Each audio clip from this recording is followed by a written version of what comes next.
আসসালামু আলাইকুম রহমতুল্লাহ, আশা করি অনেক ভালো আছেন। আজকে অনলি স্পোকেন ইংলিশ ক্লাস 2 তে আপনাদের সকলকে স্বাগতম জানিয়ে আমি ক্লাসটি শুরু করছি। গতদিন আমরা অ্যালফাবেট আইপিএস সাউন্ড শো ধরে ধরে পড়েছি উইথ এক্সাম্পলস। আজকে আমরা যেটা দেখবো সেটা হচ্ছে অ্যাসপিরেটেড রুলস আর অ্যাসপিরেশন রুলস আর হচ্ছে নন অ্যাসপিরেশন রুলস, গট ইট, এবং রুলস অফ আর্টস।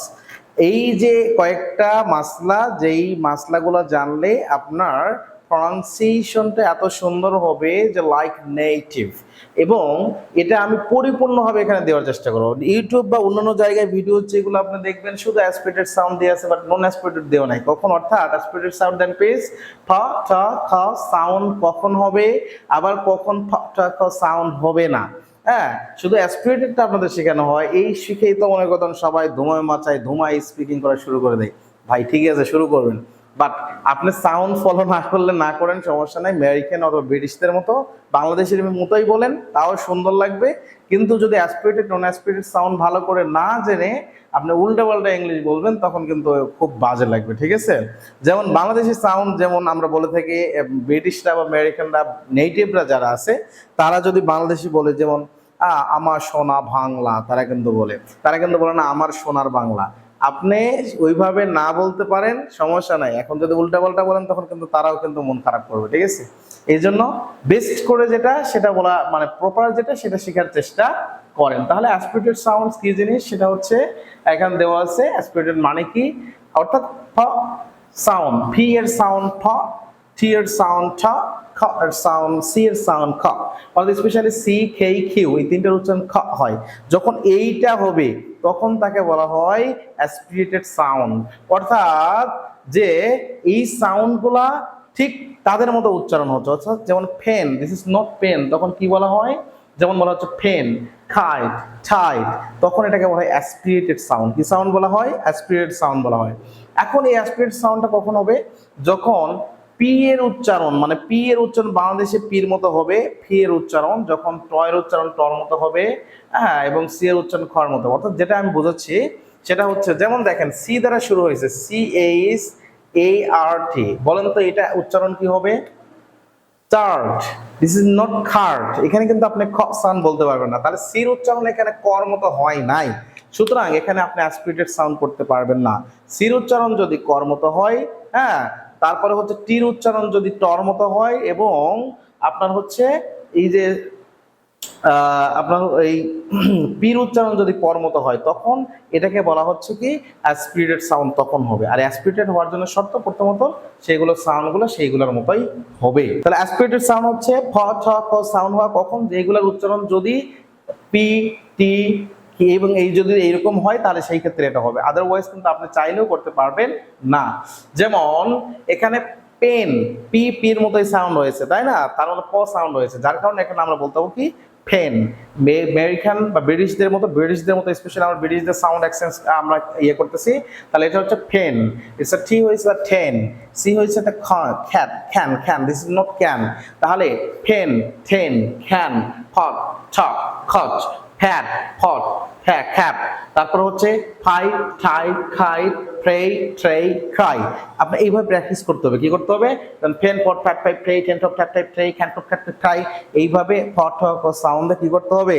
আপনাকে বেশি বেশি প্র্যাকটিস করতে হবে, তাহলে দেখবেন যে অটোভাবে চলে আসছে। তাহলে আশা করি অ্যাসপিরেটেড সাউন্ড বুঝছেন, অর্থাৎ পি এর সাউন্ড যখন পর মতো হবে তখনই সেটা অ্যাসপিরেট করা যাবে। তারপরে টি এর সাউন্ড যখন টর মতো হবে তখনই অ্যাসপিরেটেড করা যাবে, এবং আপনার হচ্ছে সি এর সাউন্ড যখন কর মতো হবে তখন। আশা করি ক্লিয়ার? ওকে, এখন আসছি নন অ্যাসপিরেটেড সাউন্ড। কখন অ্যাসপিরেটেড হচ্ছে? আমরা দেখলাম জেনারেল ভাবে এগুলো অ্যাসপিরেটেড হচ্ছে, কিন্তু নন অ্যাসপিরেটেড হবে ঠিক এই যে ফি, টি, এইগুলো সাউন্ড যেগুলো আছে, ঠিক এইগুলো সাউন্ডের পূর্বে যদি সাউন্ড হয়, কি সাউন্ড হয়? সাউন্ড হয়, সেটা এক্স দ্বারা হতে পারে অথবা এস দ্বারা হতে পারে। ক্লিয়ার? তাহলে তখন আমাদের যেটা করতে হবে, তখন আবার বাংলাদেশের মতোই সাউন্ড হবে। অর্থাৎ এখন আপনি স্টুডেন্ট বলতে পারবেন না। আগে আমি বললাম পির সাউন্ড ফ করবেন, টির সাউন্ড ঠ করবেন, তারপর হচ্ছে পির সাউন্ড ফ করবেন, ঠিক আছে? তাহলে কর সাউন্ড খ করবেন। কিন্তু এখানে আপনি সেটা বললে হবে না। সব জায়গায় ওই শুনছেন, শুনে কাল দোমায় মেরে দিচ্ছেন, I would like to become I student, No, never ever. You can't say. Got it? তাহলে সেই ক্ষেত্রে এখানে স্টুডেন্ট বলতে হবে, this is not stop, it is stop. This is not skill.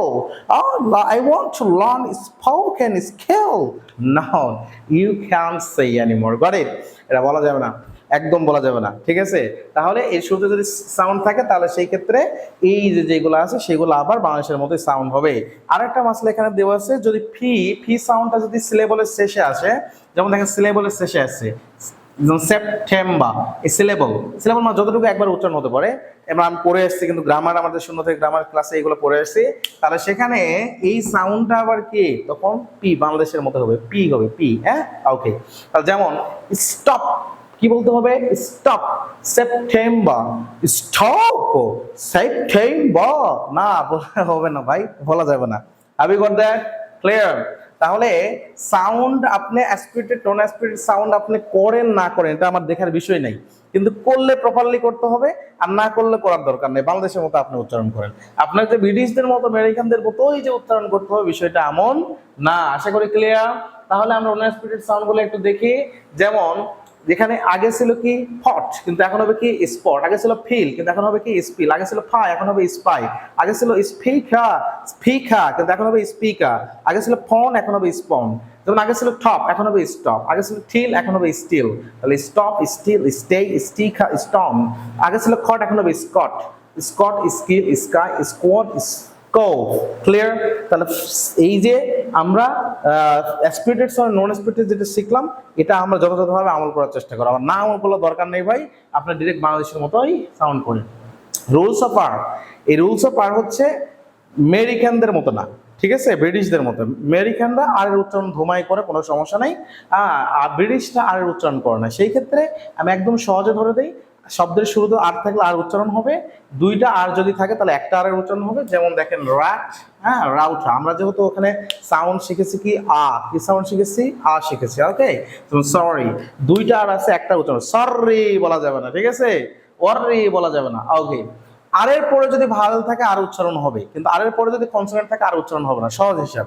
যেমন দেখো ফ্রাইডে, আর এর পরে কি আছে আই, তাহলে অবশ্যই আর উচ্চারণ হবে ফ্রাইডে। ক্রিয়েট, আর ভাওয়েল আছে ব্রডেন ক্রিয়েট, তাহলে তখন আর উচ্চারণ হচ্ছে, হ্যাঁ। আর এর পরে যে ভাওয়েল আছে তাহলে যে উচ্চারণ হবে বিষয়টা এমন না, আর এর পরের শব্দেও যদি ভাওয়েল থাকে বা সেমি ভাওয়েল থাকে তাহলেও আর এর উচ্চারণ হবে। যেমন দেখেন আই এম শিওর, এই যে আর এর পর পরের শব্দে ভাওয়েল আছে তাও হবে। যেমন দেখেন ম্যানেজার ইজ হওয়ার কথা ছিল, সেখানে ম্যানেজার ইজ, ঠিক আছে? ম্যানেজার ইজ আর এর উচ্চারণ হবে, কারণ আর পরে কি আছে, ভাওয়েল আছে। পরের ওয়ার্ডে থাকলেও কোনো সমস্যা নাই, আর এর পরে সেমি ভাওয়েল অথবা আর এর পরের শব্দে সেমি ভাওয়েল থাকলেও আর এর উচ্চারণ হবে। তাহলে আর এর পরে ভাওয়েল থাকলে আর উচ্চারণ হবে, আর এর পরে কনসোনেন্ট থাকলে আর উচ্চারণ হবে না। ক্লিয়ার? ওকে। তাহলে দেখেন যেমন গ্রোসারি, আর এর পরে কি আছে সারি, এই যে আর এর পরে এখানে কি আছে ওয়াই মানে সেমি ভাওয়েল, এটা আমরা দেখে আসছি। এই যে ফেব্রুয়ারি, আর এর পরে সেমি ভাওয়েল আর উচ্চারণ হবে, আগে তো এখানে ভাওয়েল আছে এটা তো উচ্চারণ হবে। কিন্তু আর এর পরের শব্দেও যদি থাকে, যেমন I brought this for you, for এই শব্দ আছে, ফর হওয়ার কথা ছিল কিন্তু পরের ওয়ার্ডে সেমি ভাওয়েল আছে, যার কারণে আর এর উচ্চারণ হবে। তাহলে আর এর পরের শব্দেও যদি ভাওয়েল এবং সেমি ভাওয়েল থাকে তাহলেও আর এর উচ্চারণ হবে। তাহলে আমরা শুরু থেকে দেখলাম আর এর যদি একটা আর থাকে, হ্যাঁ মানে শব্দের শুরুতে আর থাকে তাহলে আর এর উচ্চারণ হবে, তারপর দুইটা আর থাকলে একটা আর উচ্চারণ হবে, আর এর পরে যদি ভাওয়েল থাকে অথবা আর এর পরের শব্দে যদি ভাওয়েল থাকে তাহলে আর উচ্চারণ হবে, আর এর পরে যদি সেমি ভাওয়েল থাকে অথবা আর এর পরের শব্দে যদি সেমি ভাওয়েল থাকে তাও আর এর উচ্চারণ হবে। ক্লিয়ার? এরপরে আর কোথায় হবে না, তাহলে আর এর পরে ভাওয়েল থাকলে আর উচ্চারণ হচ্ছে, তাহলে আর এর পরে কনসোনেন্ট থাকলে আর উচ্চারণ হবে না। 2 নাম্বার, আর শুরুতে উচ্চারণ হচ্ছে কিন্তু শেষে থাকলে আর উচ্চারণ হবে না, তাহলে আর এর পরে কনসোনেন্ট থাকলে আর উচ্চারণ হবে না। যেমন থার্সডে, এটা আপনি থার্সডে বলতে পারবেন না, আর এর পরে কনসোনেন্ট আছে। ইন্টারনেট, এই যে আর এর পরে কি আছে এন, এটা কি আপনার কনসোনেন্ট, যার কারণে আর উচ্চারণ হচ্ছে না। ক্লিয়ার? ওকে। এরপরে আছে আর এর পরে যদি লাস্টে পাংচুয়েশন অথবা শেষের আর এর পরে যদি পাংচুয়েশন মার্ক থাকে অথবা আর ই থাকে, শব্দের শেষে যদি আর ই থাকে অথবা আর এর পরে যদি পাংচুয়েশন মার্ক থাকে তাহলে কি থাকে না, শব্দের শেষের আর উচ্চারণ হয় না। যেমন ওভার, সিস্টার, ফাদার, খরিদ, তাহলে এখানে কি সিস্টা হবে না, সিস্টা কিন্তু হবে না, সিস্টা হবে, কি হবে সিস্টা। ওকে। ফিউচার, লাস্টটা আর ই উচ্চারণ হয় না, শিও। I hope that you all have understood this lesson. So এখন আমাদের এই প্র্যাকটিসগুলো প্রচুর করতে হবে। আপনি যদি এইভাবে এই যে আরো নিচে এখানে আমাদের কিছু দেওয়া আছে যেগুলা এগুলা প্রচুর আপনাকে কি করতে হবে, প্র্যাকটিস করতে হবে, প্রচুর আপনাকে প্র্যাকটিস করতে হবে, ঠিক আছে? যেমন ফি সাউন্ড দে, সাউন্ড দে, এগুলো বিভিন্ন বই পাবেন, বা আপনার যদি প্রয়োজন হয় অবশ্যই আমাদের বই সামনে আসতেছে ইনশাআল্লাহ, একদম প্রত্যেকটা ক্লাস পেয়ে যাচ্ছেন বইয়ের সাথে সাথে ইনশাআল্লাহ আজিজ। তাহলে এইভাবে এগুলো জিনিস আমাদের প্র্যাকটিস করতে হবে। আপনি যদি প্র্যাকটিস করেন তখনই আপনি এগুলো আয়ত্ত করতে পারবেন। Never ever you can capture without practising. If you are become speaker must you have to practise, there is no way, কোনো ওয়ে নাই আপনি প্র্যাকটিস না করলে ভাই স্পিকার হতে পারবেন না, সহজ হিসাব। বুঝতে পারছেন কিনা? ক্লিয়ার? তাহলে আপনি যদি স্পিকার হতে চান অবশ্যই আপনাকে কি করতে হবে, প্র্যাকটিস করতে হবে। It's totally depends on your mouth practice. If you practice, if you think you are so talkative in English, you can speak in English within short time. তো আমরা শুরুতে অ্যালফাবেট থেকে শুরু করে নিই, অ্যাসপেক্ট নন অ্যাসপেক্ট সাউন্ড আমরা clear করলাম। So you are most welcome to our this lesson.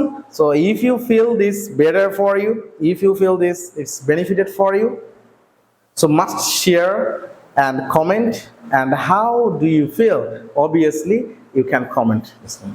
So thank you very much, see you around, best of luck, Allah Hafiz, assalamu alaikum wa rahmatullah.